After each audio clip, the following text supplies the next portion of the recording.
नमस्कार दोस्तों, स्वागत है आपका आपके अपने इस वीडियो में। आज के इस वीडियो में जानेंगे क्लास 12 एनसीईआरटी साइकोलॉजी का चैप्टर नंबर फर्स्ट के बनने वाले सभी एमसीक्यू क्वेश्चंस। इससे पहले कक्षा 11 एनसीईआरटी और कक्षा 11 और 12 आरबीएसई के सभी चैप्टर्स के एमसीक्यू क्वेश्चंस जान चुके हैं। वो एक जगह देखने के लिए इस चैनल पे प्लेलिस्ट बनाई हुई है, आप जाकर चेकआउट कर सकते हैं। तो दोस्तों, चैप्टर रहेगा मनोवैज्ञानिक गुणों में विभिन्नताएं, और इसका पहला क्वेश्चन जो इस प्रकार से है। बुद्धि के विषय पर शोध कार्य करने वाले पहले मनोवैज्ञानिक था बीने, स्पेरमैन, थॉमसन, गिलफोर्ड। तो इसका सही आंसर ऑप्शन नंबर 1 रहेगा।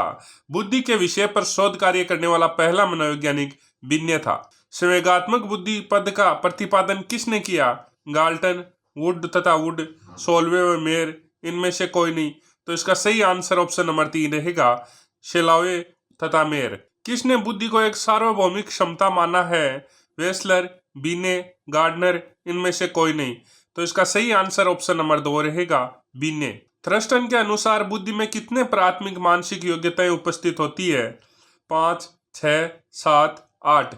तो इसका सही आंसर ऑप्शन नंबर 3 रहेगा, 7। निम्नलिखित में से कौन सा एक व्यक्ति का शील गुण है? बुद्धि, अभिप्रेरणा, सृजनात्मकता, संवेग।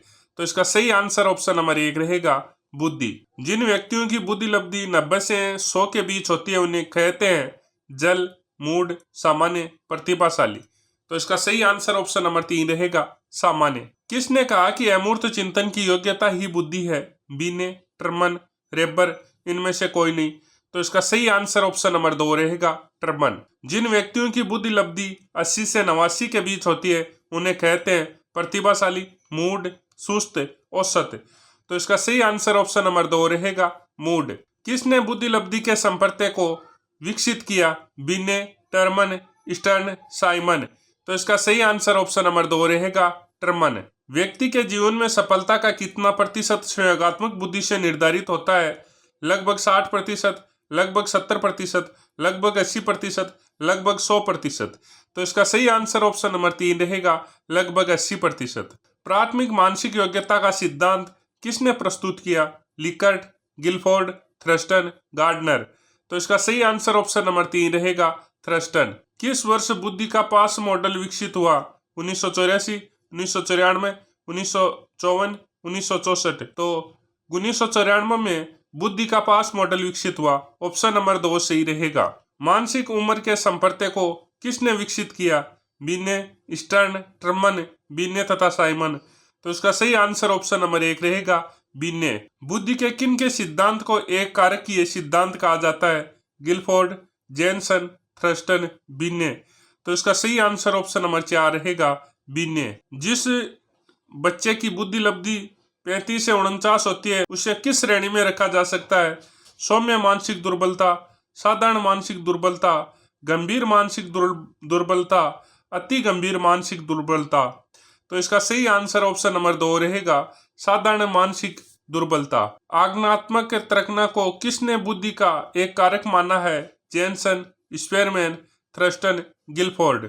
तो इसका सही आंसर ऑप्शन नंबर 3 रहेगा, थ्रस्टन। मनोवैज्ञानिक के बौद्धिक कौशल को किस श्रेणी में रखा जाएगा? सामान्य कौशल, प्रेक्षणात्मक कौशल, विशिष्ट कौशल, इनमें से कोई नहीं। तो इसका सही आंसर ऑप्शन नंबर 2 रहेगा, प्रेक्षणात्मक कौशल। गार्डनर के अनुसार निम्नलिखित में से किसे बुद्धि की एक श्रेणी नहीं माना गया? तार्किक, गणितीय, जी कारक, स्थानिक, अंतरावय, भौतिक। तो इसका सही आंसर ऑप्शन नंबर 2 रहेगा, जी कारक। पास मॉडल का विस्तारित रूप क्या है? तो सहकालिक, अनुक्रमिक, योजना, अवधान, भाव, प्रबोधन। तो इसका सही आंसर ऑप्शन नंबर 3 रहेगा। बुद्धि संरचना मॉडल किसने विकसित किया? गार्डनर, गिलफोर्ड, जेनसन, इनमें से कोई नहीं। तो इसका सही आंसर ऑप्शन नंबर 2 रहेगा, गिलफोर्ड। व्यक्ति की सृजनात्मकता की क्षमता को किस मनोवैज्ञानिक ने प्रभावी आश्रय का नाम दिया? बुर्नर, पासी, बाकर मेहंदी, टोरेंस। तो इसका सही आंसर ऑप्शन नंबर 1 रहेगा, बुर्नर। संवेगात्मक बुद्धि के तत्व में निम्नलिखित में से किसे नहीं रखा जा सकता? अपने संवेगों की सही जानकारी रखना, स्वयं को प्रेरित करना, दूसरों को धमकी देना, दूसरों के संवेगों को पहचानना। तो इसका सही आंसर ऑप्शन नंबर 3 रहेगा, दूसरों को धमकी देना। जिस बच्चे की बुद्धि लब्धि 33 से 49 होती है उसे किस श्रेणी में रखा जाता है? सौम्य मानसिक दुर्बलता, साधारण मानसिक दुर्बलता, गंभीर मानसिक दुर्बलता, अति गंभीर दुर्बलता। तो इसका सही आंसर ऑप्शन नंबर 2 रहेगा। बुद्धि के द्विकारक सिद्धांत का प्रतिपादन किसने किया? चार्ल्स स्पीयरमैन, बिने, रेबर, इनमें से कोई नहीं।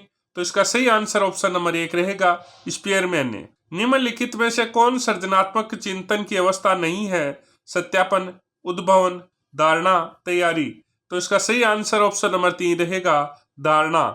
बुद्धि के बहुतत्व सिद्धांत का प्रतिपादन किसने किया? थ्रस्टन, बिने, रेबर, स्पीयरमैन। तो इसका सही आंसर ऑप्शन नंबर 1 रहेगा, थ्रस्टन। थॉर्नडाइक ने बुद्धि को कितने वर्गों में विभाजित किया है? 5, 3, 2, 6। तो इसका सही आंसर ऑप्शन नंबर 2 रहेगा, 3। 25 से नीचे बुद्धि लब्धि वाले लोगों को किस वर्ग में रखा जाएगा? मूर्ख, क्षीण बुद्धि, अल्पमति, जड़ बुद्धि। तो इसका सही आंसर ऑप्शन नंबर 4 रहेगा, जड़ बुद्धि। वुंट कहाँ के रहने वाले थे? France, England, Germany, Italy. तो इसका सही आंसर ऑप्शन नंबर 3 रहेगा, जर्मनी। वेस्लर ने वयस्क बुद्धि परीक्षण किया 1964 ईस्वी, 1963 ईस्वी, 1961 ईस्वी, 1955 ईस्वी। तो इसका सही आंसर ऑप्शन नंबर 4 रहेगा, 1955 ईस्वी। पास एलोंग परीक्षण किसने किया? अलेक्जेंडर ने, बिने ने, स्पीयरमैन ने, गार्डनर ने। तो इसका सही आंसर ऑप्शन नंबर 1 रहेगा, अलेक्जेंडर ने। समूह खंड सिद्धांत का प्रतिपादन किसने किया था? गार्डनर, स्पीयरमैन, बिने, अलेक्जेंडर। तो इसका सही आंसर ऑप्शन नंबर 2 रहेगा, स्पीयरमैन। मानवीय विशेषताओं का अध्ययन करने के लिए गाल्टन ने कब प्रयोगशाला की स्थापना की? 1882 ईस्वी, 1883 ईस्वी, 1884 ईस्वी, 1885 ईस्वी। तो इसका सही आंसर ऑप्शन नंबर 1 रहेगा, 1882 ईस्वी में। गार्डनर ने अभी तक कुल कितने प्रकार के बुद्धि का पहचान किया है? 5, 6, 7, 8। तो इसका सही आंसर ऑप्शन नंबर 4 रहेगा, 8। नए एवं मूल्यवान विचारों को देने की क्षमता को कहा जाता है? बुद्धि, सूझ, अभिक्षमता, सृजनशीलता। तो इसका सही आंसर ऑप्शन नंबर 4 रहेगा, सृजनशीलता। यदि किसी व्यक्ति की मानसिक आयु तथा वास्तविक आयु लगभग बराबर हो तो वह कहलाता है तीव्र बुद्धि का व्यक्ति, मंद बुद्धि का व्यक्ति, सामान्य बुद्धि का व्यक्ति, प्रतिभाशाली बुद्धि का व्यक्ति। तो इसका सही आंसर ऑप्शन नंबर 3 रहेगा, सामान्य बुद्धि का व्यक्ति। गिलफोर्ड के बुद्धि मॉडल में बौद्धिक क्षमताओं की श्रेणियां है 180, 100, 120, 150। तो इसका सही आंसर ऑप्शन नंबर 4 रहेगा, 150। व्यक्ति की किसी विशेष क्षेत्र की विशेष योग्यता कहलाती है व्यक्तित्व, अभिक्षमता, अभिवर्ती, अभिरुचि। तो इसका सही आंसर ऑप्शन नंबर 2 रहेगा, अभिक्षमता। स्पीयरमैन के अनुसार बुद्धि के तत्व हैं 3, 2, 1, 4। तो इसका सही आंसर ऑप्शन नंबर 2 रहेगा, 2। बुद्धि के योजना, अवदान, भाव, प्रबोधन तथा सहकालिक अनुक्रमिक मॉडल को प्रस्तावित किया जेपी दास, नागलिरी किर्बी, बिने टर्मन कर्बी, नागलिरी, बिने टर्मन, इनमें से कोई नहीं। तो इसका सही आंसर ऑप्शन नंबर 1 रहेगा। स्टर्नबर्ग के अनुसार बुद्धि की श्रेणी है 55, 2, 1, 3। तो इसका सही आंसर ऑप्शन नंबर 4 रहेगा, 3। यदि किसी बच्चे की वास्तविक आयु 100 महीना है तथा मानसिक आयु 120 महीना है तो उसकी बुद्धि लब्धि होगी तो 120 होगी। मानसिक आयु बट्टा वास्तविक आयु गुणा 100, तो 100 से 100 कट जाएगा और 120 रह जाएगी। मानसिक उपमापक है वास्तविक आयु का, बुद्धि के निरपेक्ष स्तर का, कालानुक्रमिक कर्मित आयु का, इनमें से कोई नहीं।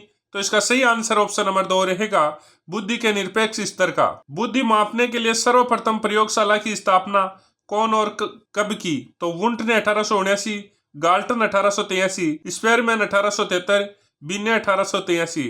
तो इसका सही आंसर ऑप्शन नंबर 1 रहेगा, वुंट 1879। व्यवहारिक बुद्धि का अर्थ यह है कि बुद्धि संस्कृति का उत्पाद होती है। यह किसका कथन है? स्टर्नबर्ग, वाइगोस, शेलोवी, मेयर। तो इसका सही आंसर ऑप्शन नंबर 1 रहेगा, स्टर्नबर्ग। विभेदक परीक्षण का उपयोग किस मनोवैज्ञानिक ने भारतीय अनुकूलन के अनुसार विकसित किया? Horace Walls, JP Guilford, JM Ojha. तो इसका सही आंसर ऑप्शन नंबर 4 रहेगा, जेएम ओजा। किस अभिक्षमता को एएसटी के नाम से जाना जाता है? विभेदक अभिक्षमता, सामान्य अभिक्षमता, आई सर्विसेज अभिक्षमता, व्यवसायिक अभिक्षमता। तो तो इसका सही आंसर ऑप्शन नंबर 3 रहेगा, आई सर्विसेज अभिक्षमता। शाब्दिक तर्कना, आंकिक तर्कना किस अभिक्षमता के अंतर्गत आते हैं? व्यवसायिक अभिक्षमता, आई सर्विसेज अभिक्षमता, सामान्य अभिक्षमता, विभेदक अभिक्षमता। तो इसका सही आंसर ऑप्शन नंबर 4 रहेगा, विभेदक अभिक्षमता। निम्नलिखित में से संस्कृति मुक्त परीक्षण कौन सा है? बिने साइमन परीक्षण, वेस्लर बुद्धि परीक्षण, कैटेल बुद्धि परीक्षण, इनमें से सभी। तो इसका सही आंसर ऑप्शन नंबर 4 रहेगा, इनमें से सभी। प्रतिभाशाली बालकों की सबसे बड़ी विशेषता है सूझ, दृढ़ता, मौलिकता, स्वैगात्मक परिपक्वता। तो इसका सही आंसर ऑप्शन नंबर 1 रहेगा, सूझ। निम्नलिखित में से कौन शाब्दिक बुद्धि परीक्षण है? पास एलोंग परीक्षण, घन निर्माण परीक्षण, स्टैनफोर्ड बिने परीक्षण, इनमें से सभी। तो इसका सही आंसर ऑप्शन नंबर 4 रहेगा, इनमें से सभी। निम्नांकित में से विशिष्ट बालक नहीं है? प्रतिभाशाली बालक, सामान्य बालक, मानसिक दुर्बल बालक, विकलांग बालक। तो इसका सही आंसर ऑप्शन नंबर 4 रहेगा, विकलांग बालक। रेवेन प्रोग्रेसिव मैट्रिक्स किस तरह की बुद्धि परीक्षण है? शाब्दिक बुद्धि परीक्षण, अशाब्दिक बुद्धि परीक्षण, क्रियात्मक बुद्धि परीक्षण, इनमें से कोई नहीं। तो इसका सही आंसर ऑप्शन नंबर 2 रहेगा, अशाब्दिक बुद्धि परीक्षण। फ्रीट्ज हाइडर का संतुलन सिद्धांत में पीओ अक्ष मॉडल में ओ प्रतिनिधित्व करता है दूसरे व्यक्ति को, जिस व्यक्ति को मनोवृत्ति का अध्ययन किया है, दूसरी वस्तु को, इनमें से कोई नहीं।